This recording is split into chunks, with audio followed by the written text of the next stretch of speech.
Got Beau Corrales. Well, just say your first and last name into the microphone for me one time, please. Beau Corrales. Thank you very much. Appreciate you.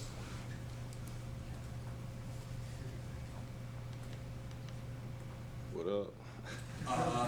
Well, I guess I'll start. If nobody else wants to ask the question. The basic question, basically coming off out of the weekend, is how are you guys, containing those emotions off of such a huge victory for you, rivalry game and all that, and going into the month of November with so much ahead of you guys? How are you guys containing that emotion going into this week with Virginia? I'd say just being aware. We're really aware of the situation that we're in, the opportunity that we have, and so that's given us a lot of focus, and so that's what we're keeping going into this game moving forward. What ways have you improved from, say, September in your first training camp to now? I feel like in all aspects of my game, it's improved a bunch. I've put a lot of work between then and now.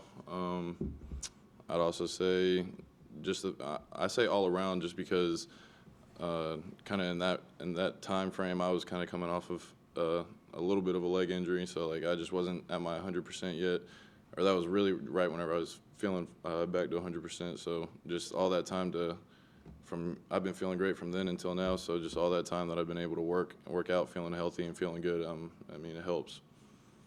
Kind of an easy question, but how much more fun is this right now than the last couple of years? And in addition, how do you kind of balance the fun and the work? I'd say just again with being aware first of all, but then at the same time, it's fun just like being in a situation where like you've been looking forward to your whole life. Like these are the kind of games you want to be playing in. These are the kind of environments you want to be playing in. So it's fun just being able to be aware that you're in it, and then at the same time being aware of the opportunities that we have at stake, and just making sure that we bust our butt to get the job done.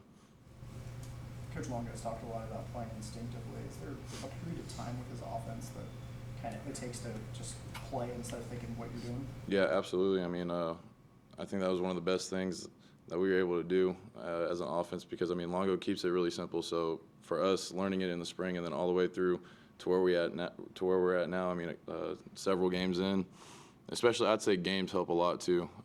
We were kind of curious as to who we were as an offense, and being able to play an actual opponent and not just your team really tells you who you are. And so we're able to find who we were and play instinctively through that. Sam scrambles, and maybe y'all been covered for what was supposed to be the play.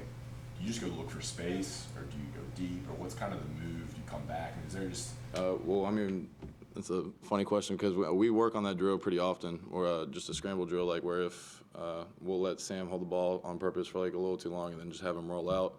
And depending on where we're rolling out, like we all have certain areas, certain spaces that we know we need to get to, and get to the best position for him so that he has an opportunity to hit us. Does each play or route have a last chance option you go to, or is it kind of like instinctual, like you kind of more just instincts, like depending on where you're at on the field, like where like the best spot is depending on which way Sam's rolling out, like you can kind of just feel those. And like I said, all of Longo's main theme on the offense is playing instinctively, so he drills us on those so that we know just instinctively, okay, like if Sam's rolling out towards me and I just finished running a curl, I know I got some space behind me I can work to, and stuff like that. When he described the offense back in the spring and then in August, he used the term finding grass a few times. Is that kind of what you're talking about? Yeah. Just finding the grass? Yeah, exactly like that. You just have had no noon starts this year. Do you have a preferred time to play? Do you like the night games, or do you want to, you're so itching to play, you want to play early? No, I haven't minded the start times at all. Noon, I'm not gonna say it's terrible, but like it comes on a little too quick, honestly. Like I like being able to get prepared for a game throughout a game day, and I feel like the 4 o'clock games have been feeling like perfect timing, honestly, especially for being type 1. Like being able to have a consistent clock, being able to have some time in my day to kind of situate my blood sugar, it really helps. So the evening games, I've definitely liked a lot more. How cool has it been to play in these atmospheres? It's been louder than it's been in 2 or 3 years. Yeah, it's ridiculous. The fans have been crazy, no matter where we've been, and so I think it's humbling, really, honestly. Like thinking back on it, just because, like I said earlier, these are the kind of moments that you live for. These are the kind of games that you've dreamed of and stuff, and so it's an honor and a blessing to be able to be here. Does it feel kind of different going to class and feeling a little bit more of a buzz about football this time of year?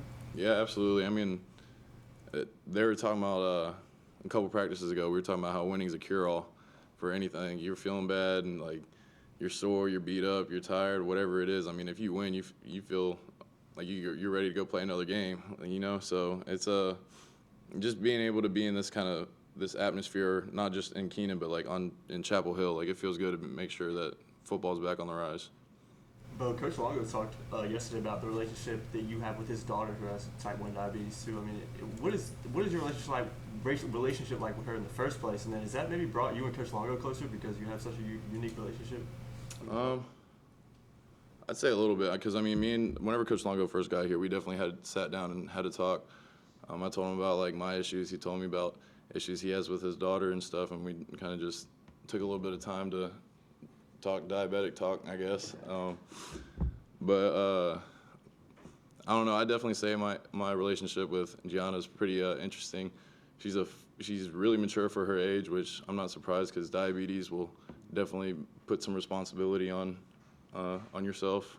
Even though she's really, really young, I forgot what her age is, but I mean she's a little girl. Yeah, she acts like a total grown-up. It's hilarious. But I mean, like she has like a little game, like especially during the summer, like during fall camp and stuff. She was running around with one of the trainer's bottles and was like finding me wherever I was if I wasn't practicing and was squirting me with water and stuff. And so I tried to get her back, and currently have the game on timeout while it's a little chilly. But she told me she made sure to remind me that she's gonna get me back in the spring. So definitely interesting with her. This upcoming game has been dubbed by some as the biggest game of the year. Do you feel any of that pressure going into this game, or are you just staying level-headed?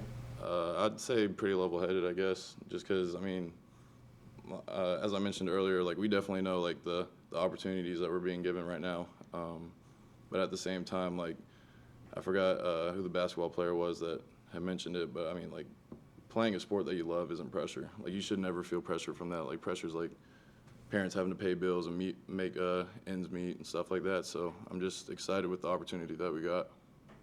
Well, NCAA today, announced that they're going to allow in the future, they're going to, move in the direction of letting players profit off their likeness and everything.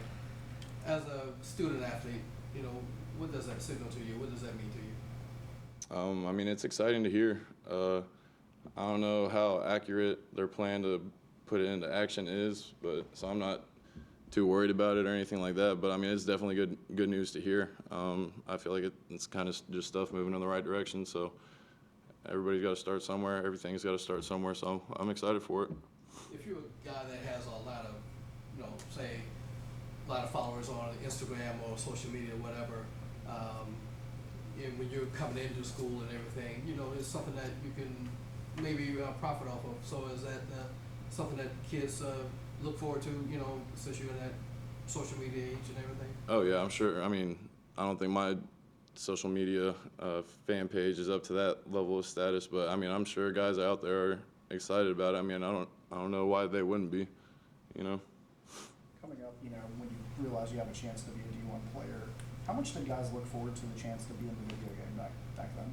Oh, I had a whole freaking roster of my Pop Warner team on the NCAA game whenever I had it. So I mean, like, I think that just goes to speak on how much like little kids look up to that. Especially, I mean, I don't even remember how old I was whenever the last one came out, but it's been a while, and so I mean, it's definitely exciting and brings back memories. So definitely some nostalgia with that. I'm sure a lot of other people feel that. What would be your catchphrase? What do you grade yourself? Ask me that again at the end of the season. I'll have a better answer. Were you a Texas guy? Vince Young? Oh, yeah. Oh, no, I mean, Vince was on the bench whenever I was in because I was playing quarterback back then. You guys good?